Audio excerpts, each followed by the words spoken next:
The chapter is The Little Girl. In this chapter, we learn about the relationship between a daughter and a father. To the little girl, he was a figure to be feared and avoided. जिस little girl का यहाँ पर बात हो रहा है उसके लिए वो इंसान का फिगर किस तरह का था, यहाँ पर ही मतलब उसके फादर के लिए यूज़ हुआ है। उसको देखते ही वो डर जाती थी और अवॉइड करती थी। Every morning before going to work, he came into her room and gave her a casual kiss, to which she responded with goodbye father. सुबह काम पे जाने के पहले उसके पापा उसको गाल पर ऐसे किस करते थे और बोलते थे गुड बाय, और वो भी बोलती थी गुड बाय फादर।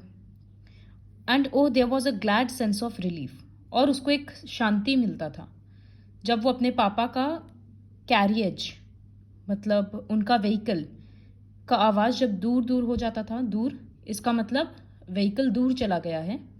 जब आवाज़ फेंट हो जाता था तो उसको शांति मिलता था कि फाइनली पापा चले गए।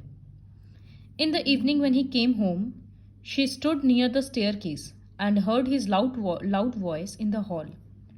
शाम को जब घर आते तो वो सीढ़ी के पास खड़े रहती और उसको आवाज़ सुनाई देता उसके पापा बोलते कि मेरा चाय लाओ ड्राइंग रूम में, और पेपर नहीं आया क्या।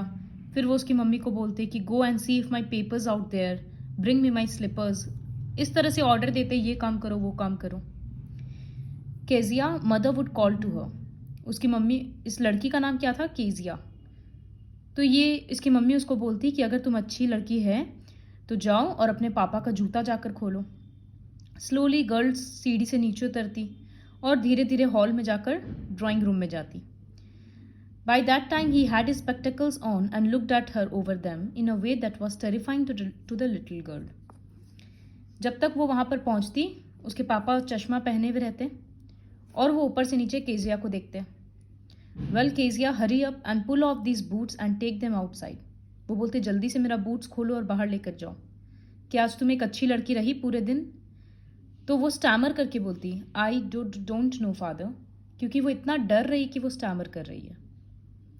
वो उसको बोल रही कि you don't know, if you stutter like that, मतलब अगर तुम इस तरह से स्टैमर कर करके बोलेगी तो तुम्हारी मम्मी तुमको डॉक्टर के पास लेकर जाएगी। लेकिन फैक्ट ये था कि वो किसी और के सामने स्टैमर नहीं करती थी, हकलाती नहीं थी, बस अपने पापा के सामने, क्योंकि वो इतना कोशिश करती कि कुछ गलत वर्ड ना निकल जाए या पूरा सेंटेंस ठीक से निकले कि वो डर जाती। What's the matter, what are you looking at, why are you looking so wretched about? Mother, I wish you taught this child not to appear on the brink of suicide. Here Kezia, carry my tea cup back to the table carefully. वो अपनी बेटी को बोल रही कि क्या बात है, तुम इस तरह से लग रही है कि कितनी डरी हुई है, और उसकी वाइफ को बोल रहे हैं कि तुम इसको इस तरह से क्या पालती है कि इतनी डरी हुई सी ये रहती है, मतलब कॉन्फिडेंस नहीं है बिल्कुल भी। फिर वो उसको बुलाकर बोले कि लो मेरा टी कप लेकर जाओ और ठीक से टेबल में रखो। केजिया को लगता है कि इसके पापा कितने बड़े हैं, कितना बड़ा हाथ है, कितना बड़ा नेक है, और जब वो यौन करते हैं, उबासी लेते हैं तो मुंह कितना बड़ा लगता है। उसके पापा उसको एक जाइंट की तरह लगते हैं। On Sunday afternoons grandmother sent her down to the drawing room to have a nice talk with father and mother. Sunday का दोपहर को उसकी दादी नीचे भेजती कि जाओ अपनी मम्मी पापा से बात किया करो, टाइम स्पेंड करो। But the little girl always found mother reading and father stretched out on the sofa, his handkerchief on his face, his feet on one of the best cushions, sleeping soundly and snoring. लेकिन जब वो दोपहर को नीचे जाती तो वो देखती कि उसकी मम्मी इस तरह से कुछ पढ़ रही है और उसके पापा मुंह पे हैंकी रख के कुशन के ऊपर पैर रखकर सो रहे हैं, जैसा फोटो में दिख रहा है। वो स्टूल पे बैठती और बस अपने पापा को देखते रहती। उसके पापा उठ के बोले कि don't stare so Kezia, you look like a little brown owl. फिर एक दिन वो इंडोर्स थी, मतलब घर में ही थी, क्योंकि उसको खांसी सर्दी हो रखा था। Her grandmother told her that father's birthday was next week. उसके पापा का बर्थडे था नेक्स्ट वीक, तो वो उसको सजेशन दी कि तुम कुछ बना लो, तो कुशन वगैरह कुछ बना लो। Laboriously with a double cotton the little girl stitched 3 sides. Cushion बनाने के लिए 3 साइड वो इस तरह से स्टिच कर दी। अब उसको अंदर में कुछ फिल करना था कॉटन के जैसा। ग्रैंडमदर गार्डन में थी तो वो अपनी मम्मी के बेडरूम में गई कुछ सामान ढूंढने के लिए, कपड़ा या पेपर जो कुशन के अंदर भर दे। वो टेबल में देखी कि बहुत सारा शीट्स पड़ा है, तो वो क्या की, सारा शीट्स ऑफ पेपर को ली और छोटा छोटा फाड़ दी और सबको कुशन में भर दी और फोर्थ साइड स्टिच कर दी। That night there was a hue and cry in the house. Hue and cry एक फ्रेज है जिसका मतलब एंग्री प्रोटेस्ट। ऐसा क्या था वो पेपर में? वो पेपर एक्चुअली उसके पापा का स्पीच था फॉर द पोर्ट अथॉरिटी, और अब वो खो गया। हर जगह ढूंढा गया, रूम्स में, सर्वेंट्स को पूछा गया। फाइनली उसकी मम्मी केजिया के रूम में आई, बोली, Kezia, I suppose you didn't see some papers on the table in our room. तो ये बोल रही, ओ यस, देखे थे और हम तो उसको फाड़ दिए। तो उसकी मम्मी जोर से चिल्लाई, व्हाट? अब तुम आओ और ये बात अपने पापा को बोलो। अब उसके पापा उसको बोल रहे, वेल। तो फिर उसकी मम्मी पूरा बात एक्सप्लेन की। He stopped and stared at the child. Did you do that? वो उससे पूछे, तो वो डर कर नो बोल रही है। फिर वो बोल रहे, mother, go up to her room and fetch down the damn thing, see that the child puts to bed this instant. उसके पापा गुस्सा में बोल रहे हैं कि अपनी वाइफ को कि जाओ तुम इसके रूम से वो सारा सामान लेकर आओ और इसको सुलाओ तुम। Crying too much to explain, she lay in the shadowed room, watching the evening light make a sad little pattern on the floor. Then father came into the room with a ruler in his hands. I'm going to beat you for this. वो इतना रो रही थी कि explain नहीं कर पाई कि paper क्यों फाड़ी। फिर उसके पापा रूम में आए, बोले, अब हम तुमको इस बात के लिए मारेंगे। Oh no no, she screamed, hiding under the bedclothes. Sit up, he ordered, और अपना हाथ बाहर निकालो। You must be taught once and for all not to touch what does not belong to you. वो उसको समझा रहे हैं कि तुमको एक बार पनिशमेंट देना ही पड़ेगा, ये बात समझाने के लिए कि जो तुम्हारा नहीं है उसको टच मत किया करो।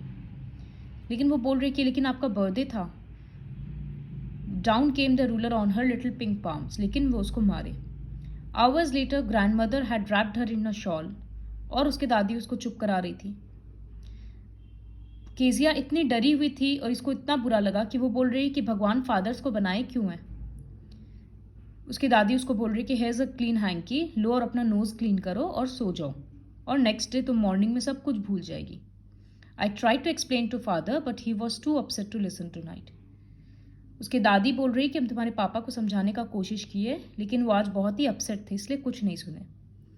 लेकिन वो बच्ची ये बात कभी नहीं भूली। Next time she saw him, she quickly put both hands behind her back and a red color flew into her cheeks.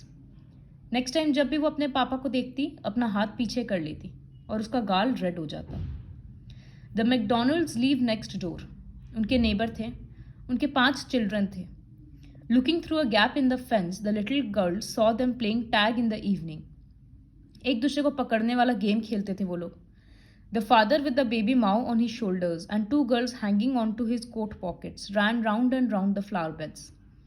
तो उनके पापा अपने बच्चों के साथ बहुत खेलते थे, हंसते थे। एक बार वो देखी कि उसके पापा अपने बच्चों के ऊपर होज पाइप का टर्न कर दिए, सबको नहला रहे हैं इस तरह से। तो वो सोचती थी कि यहाँ इसका मतलब दुनिया में अलग अलग तरह के फादर्स होते हैं। अचानक से फिर एक दिन उसकी मम्मी बीमार हो गई और उसकी दादी उसके साथ हॉस्पिटल गई। तो केजिया के साथ घर में कोई नहीं था। कुक थी एक Alice. That was all right in the day time. दिन में तो उसको कोई प्रॉब्लम नहीं हुआ, कुक देख ली। लेकिन जब उसका सोने का टाइम हुआ तब वो डरते गई, डर लगने लग गया उसको। वो एलिस को बोल रही कि क्या होगा अगर हमको कोई रात को डरावना सपना आएगा तो, नाइटमेयर आएगा तो। आई ऑफन हैव नाइटमेयर्स, और ग्रैनी हमको बेड में ले जाती है, हम अंधेरा में तो रह नहीं सकते। इट ऑल गेट्स विस्परी, आवाज़ आता है। तो वो बोल रही, just go to sleep child, said Alice, pulling off her socks, and don't you scream and wake your poor pa. बोल रही तुम चिल्लाकर अपने पापा को मत उठा देना। लेकिन फिर से वही नाइटमेयर आया कि बुचर नाइफ लेकर आया है, रस्सी लेकर आया है, और डेविल जैसा स्माइल के साथ वो केजिया के पास आते जा रहा है। वो चिल्ला रही है नींद में, ग्रैंडमा ग्रैंडमा, और उठ गई। देखिए कि उसके पापा थे। बोले, व्हाट्स द मैटर? तो वो बोल रही है, ओह अ बुचर नाइफ। फिर वो बोलने लग गई, आई वॉन्ट ग्रैनी, हमको दादी चाहिए। He blew out the candle, bent down and caught up the child in his arms. तो वो क्या किए, फिर अपनी बेटी को अपने गोदी में उठाए और अपने रूम में लेकर गए। न्यूज़पेपर पड़ा था बेड पर, वो उसको हटाए और अपने पास अपनी बेटी को सुलाए। Half asleep still with Butcher's smile all about her, it seemed she crept close to him, snuggled her head under his arm, held tightly to his shirt. उसको अभी भी वही सपना में दिख रहा था बुचर का स्माइल, तो वो अपने पापा से एकदम चिपक कर सो गई। Then the dark did not matter, फिर उसको डर नहीं लग रहा था। उसके पापा बोले कि अपना पैर मेरे पैर के अगेंस्ट रब करो तो गर्म हो जाएगा। Tired out he slept before the little girl. उसके पापा इतने थके हुए थे कि वो केजिया के पहले ही सो गए। A funny feeling came over her. Poor father, not so big after all, and with no one to look after him. अब उसको अपने पापा के ऊपर दया आ रहा है। बोलती पापा इतने भी बड़े नहीं हैं, कोई उनका ध्यान रखने का भी नहीं है, कोई रखने वाला भी नहीं है। He was harder than grand mother, but it was a nice hardness. Grand mother से जब वो चिपक के सोती थी तो सॉफ्ट सॉफ्ट लगता था, और अपने फादर से वो चिपक कर सो रही है तो कितना हार्ड बॉडी लग रहा है। अब वो सोच रही है कि मेरे पापा को डेली काम करना पड़ता है और कितना थक जाते हैं, इसी वजह से वो मैकडोनल्ड जैसे फादर नहीं है। She had torn up all his beautiful writing. अब उसको अफसोस हो रहा है कि हम लिखा हुआ पूरा फाड़ दिए। और वो हिल रही थी फिर, तो उसके पापा पूछे क्या हुआ, फिर से एक सपना आ रहा है? तो वो बोल रही है, oh my head's on your heart, I can hear it going. मतलब केजिया का सिर, उसका हेड उसके पापा के हार्ट के पास था, तो उसको हार्ट बीट सुनाई दे रहा था। तो वो बोलती है, what a big heart you have got father dear, मतलब आपका दिल कितना बड़ा है। So this is all about the chapter the little girl.